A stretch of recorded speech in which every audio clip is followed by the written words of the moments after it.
And there's a woman of whom you've probably all read, but never seen in a picture. Miss Madeline Slade, the English daughter of an admiral, who now prefers to be known as Malara Ben. She's one of Mr. Gandhi's most devout disciples.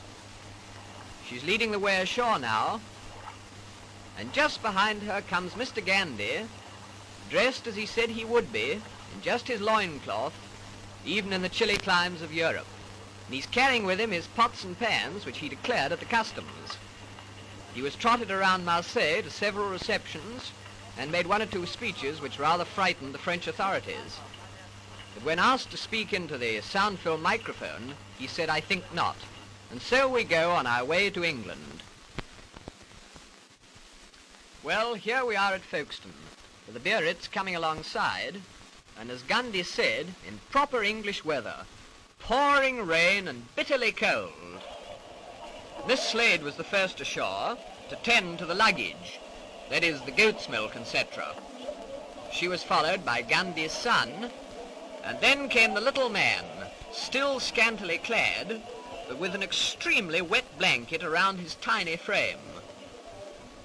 I'm sure he must have been frozen. We were in thick overcoats.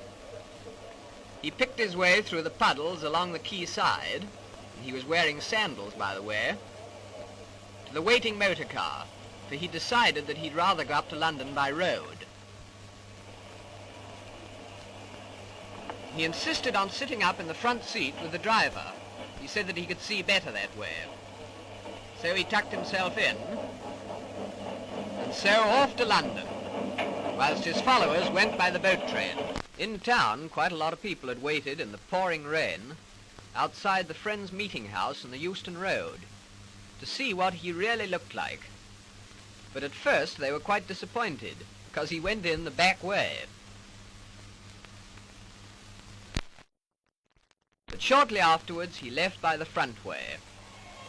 And then they really did see quite a lot of him, even his knees.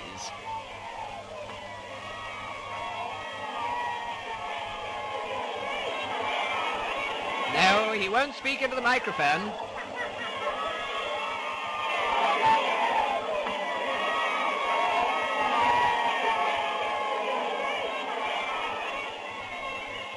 And so to his popular home, where we leave this bizarre little man, whose coming has caused so much comment, complete with loincloth, spinning wheel and goat's milk, feeling sure that he cannot complain of his reception or the publicity he has received, from which, by the way, we always understood that he shrank.